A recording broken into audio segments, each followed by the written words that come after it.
এমনকি দিন কি, ইউআল্লিমুকুম দীনাকুম ইউআল্লিমুনা দীনাকুম। রাসূল সাল্লাল্লাহু আলাইহি ওয়াসাল্লাম বলেছেন যে তিনি তোমাদেরকে দ্বীন শিক্ষা দেওয়ার জন্য এখানে এসেছেন। জিবরাইল আলাইহিস সালাম কিভাবে প্রশ্ন করতে হয় আমরা জানতাম না। তিনি জিজ্ঞেস করেন ইসলাম কি, ঈমান কি, ইহসান কি। তখন বলছেন না জিবরাইল, এটা তো জিবরাইল, ইউআল্লিমুকুম দীনাকুম, তিনি তোমাদেরকে তোমাদের দ্বীন সম্পর্কে শিক্ষা দেওয়ার জন্য এসেছেন। তার মানে সবকিছু আল্লাহ কর্তৃক আমাদেরকে শিক্ষা দেওয়া হয়েছে।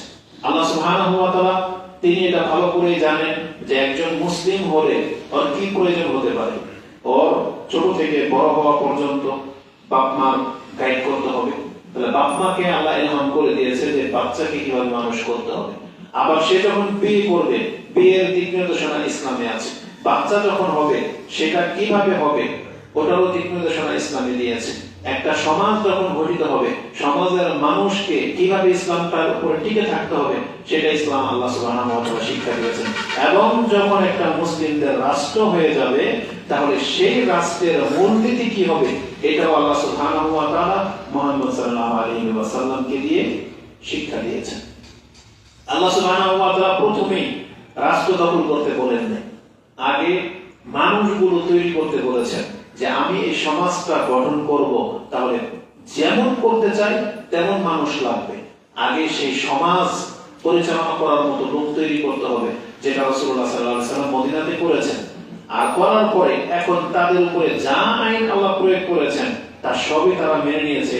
এই জন্য একটা উত্তম সমাজ মদিনা গঠন করেছিল। কিন্তু মেনে নেওয়ার মতো লোক লাগবে আগে, আইন জারি করলে হবে না, আইনটাকে মেনে নেওয়ার মতো লোক লাগবে। এবং এই আইন মানতে গিয়ে যে বিশৃঙ্খলাগুলো আসবে সেগুলোকে কিভাবে ট্যাকেল দিতে হবে এর জন্য নেতৃস্থানীয় ব্যক্তিও হইতে হবে দায়িত্বশীল। মুহাম্মদ সাল্লাল্লাহু আলাইহি ওয়াসাল্লাম তিনি যাকে যে দায়িত্ব দিয়েছেন কোন সাহাবী সে দায়িত্বের হেরফের খেয়ানত করেনি। কাউকে যাকাত টাকা কালেক্ট করতে পাঠানো হয়েছে, অতিরিক্ত তাকে একটা চাদর দেওয়া হয়েছে, রাসূলুল্লাহ সাল্লাল্লাহু আলাইহি ওয়াসাল্লাম তাকে শিক্ষা দিলেন তোমাকে যদি আমি এই কাজে দায়িত্ব দিয়ে না পাঠাইতাম, তুমি যদি ঘরে থাকতা তাহলে এরা কি তোমাকে চাদরটা গিফট করতো? বলছে না, করতো না। তাহলে তোমাকে একটা দায়িত্ব দেওয়া হয়েছে, তুমি সেই দায়িত্বের বেতনভুক্ত, সেখান থেকে তুমি অতিরিক্তটা কিভাবে গ্রহণ করতে পারবে? তার মানে তোমাকে দেওয়া হয়েছে। এইভাবে এই পথটাকে রাসূলুল্লাহ সাল্লাল্লাহু আলাইহি ওয়াসাল্লাম বন্ধ করে দিয়েছেন। দুর্নীতি এইভাবে পয়দা হয়, দুর্নীতিটা এইভাবে শুরু হয়। আপনি একটা সেলসম্যানকে কোম্পানির পক্ষ থেকে দায়িত্ব দিয়ে দিলেন, সেলসম্যান বেতন নিচ্ছে, কিন্তু তারপরেও আপনার সেলসম্যান কমিশন খাওয়ার জন্য কত রকমের বাহানা ফোন দিয়ে। ডাক্তার ডাক্তারি পাস করেছে, সে প্রেসক্রাইব করতে বাধ্য তার এলম অনুযায়ী, কিন্তু সে ওই কোম্পানির ওষুধ প্রেসক্রাইব করেন যেটাতে তার ফায়দা রয়েছে। এমনও কোম্পানি যেটা মান অত্যন্ত দুর্বল কিন্তু ওষুধ বিক্রি করলে অনেক লাভ। এই ডাক্তার একটা ওয়াশিং মেশিনের জন্য, একটা ফ্রিজ পাওয়ার কারণে, একটা ওই ওভেন পাওয়ার কারণে সে কোম্পানি প্রেসক্রাইব করে দিল, ও লাখ টাকা ইনকাম করতেছে, আপনার ঘরে মাত্র 10,000 টাকা। অথচ আপনি বেতনভুক্ত। সরকারি যতগুলো ডিপার্টমেন্টের লোক আছে, স্কুলগুলোতে টিচারকে রাখা হয়েছে বাচ্চাদেরকে ভালো করে শেখানো, সে তাতে তারা হয় না, সে ক্লাসে ঠিক মতো পড়ে না, টিউশন চালু করে নিয়েছে যে আমার কাছে পড়তে হবে।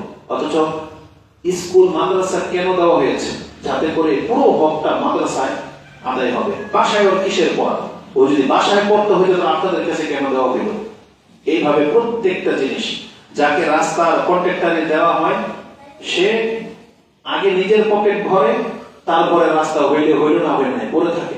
অথচ এই সবগুলো রাসূলুল্লাহ সাল্লাল্লাহু আলাইহি ওয়াসাল্লাম তিনি নিজে সেই চোরা রাস্তাটাকে বন্ধ করে দিয়েছেন ওই সাহাবীকে ধমক দিয়ে, যে আমি যদি তোমাকে ঘরে বসায় রাখতাম তাহলে তারা কি তোমার এই চাদরটা দিত? হতে দিত না। তুমি নিলা কেন? তোমাকে একটা দায়িত্ব দেওয়া হয়েছে, আপনি বেতনভুক্ত কর্মচারী, আপনি অন্য কোনো ফ্যাসিলিটি নেওয়ার ইচ্ছা আপনি রাখতে পারেন না। এইভাবে দুর্নীতি তৈরি হবে। যারা আজকে আমাদের রাষ্ট্র পরিচালনার দায়িত্বে আছেন, টাকা দিয়ে তাকে নমিনেশন নিতে হয়, মানে সে ক্যান্ডিডেট হয় টাকা খরচ করে, তাহলে তার বিনা লাভে সে লড়বে। অথচ সে জানে যে আমি আজকে ইলেকশনে 1 কোটি টাকা খরচ করি, 5 বছরে আমি 10 কোটি টাকা কামাবো। এটা তো আমি কমই বললাম, 1000 কোটি টাকা নিয়ে নাকি না তারা দেয়, এটা আপনারা জানেন। তো ইসলাম কি চেয়েছে আমাদের কাছ থেকে? রাসূলুল্লাহ সাল্লাল্লাহু আলাইহি ওয়াসাল্লাম কোন দিনের, আজকে আমরা মসজিদে যারা খুতবা দেই, মসজিদে যারা আসেন, তারা আমরা বলি যে মুহাম্মদ সাল্লাল্লাহু আলাইহি ওয়াসাল্লাম হচ্ছে আমাদের রাসূল। তাহলে যারা রাষ্ট্র পরিচালনা করে, এই যে মিটিং মিছিল ইলেকশন নিয়ে ব্যস্ত, আজকে এই মুহূর্তে আমরা গুটি কয়েকটা মানুষ মসজিদে, আর আপনি ইয়ং বয়সের ছেলেদেরকে হাজারো পাবেন যে রাস্তায় কোনো না কোনো তারা মিটিং মিছিলে ব্যস্ত। তাদের রাসূল কে তাহলে? নাকি তারা রাসূলকে মানে না, নাকি মুখে শুধু বলে? কিন্তু এই রাসূল হচ্ছে পরিত্যক্ত, মানে এখন আর রাসূলের কথা মানার সময় নাই। ব্যাপারটা এমন হয়ে গেছে। আমি আজকে আপনাকে দুইটা কথা বলবো, যদি সবই ইসলামের জানেন, আপনি শুধু বলে গেছেন এই মুহাম্মদ সাল্লাল্লাহু আলাইহি ওয়াসাল্লামের মান কি, এটা আগেই বলেছি। এটা হচ্ছে সূরা নিসা 80 নম্বর আয়াত। এটা আপনার মেমোরি থেকে কোনোদিন সরাবেন না যে আল্লাহ রাসূলকে কি মান দিয়েছে। ওমাইয়ুতির রাসূল ফাকাদ আতা আল্লাহ, যেই ব্যক্তি রাসূলের অনুসরণ করলো সে তো মূলত আল্লাহর অনুসরণ করলো। তার মানে রাসূলের বিরুদ্ধাচরণ করা মানে আপনি আল্লাহর বিরুদ্ধাচরণ করতেছেন, এটা হাদিস স্পষ্ট। ইমাম বুখারী রাহিমাহুল্লাহ তিনি তার কিতাবুল আল ইতিসাম বিল কিতাবি ওয়াস সুন্নাহ 96 নম্বর পর্বে একটা হাদিস এনেছেন। এই হাদিসটাই আজকের বক্তব্যের মূল বিষয় হবে। সেটা হচ্ছে এই, জাবের বিন আব্দুল্লাহ তিনি বলেন, জাআত মালাইকাতুন ইলা নবী সাল্লাল্লাহু আলাইহি ওয়াসাল্লাম ওয়া হুয়া নাঈমুন, কিছু ফেরেশতারা আসলো রাসূলুল্লাহ সাল্লাল্লাহু আলাইহি ওয়াসাল্লাম এর নিকট এমন অবস্থায় যখন তিনি শুয়ে আছেন, ঘুমিয়ে আছেন। তখন ফাকালু ইন্নাহু নাঈমুন, সে তো ঘুমিয়ে আছে। ওয়াকালু বাদুহুম, কিন্তু আরেক দল বলল ইন্নাল আইনা নাঈমাতুন ওয়াল কলবা ইয়াকজাম, তার চোখ যদিও ঘুমিয়ে আছে কিন্তু তার অন্তরটা এখনো জেগে আছে। এটা হচ্ছে আমাদের আর মুহাম্মদ সাল্লাল্লাহু আলাইহি ওয়াসাল্লামের মধ্যে পার্থক্য। মানে তিনি যে আল্লাহর রাসূল, এই ক্ষেত্রে তার কিছুটা ব্যতিক্রম আমাদের সাথে ছিল।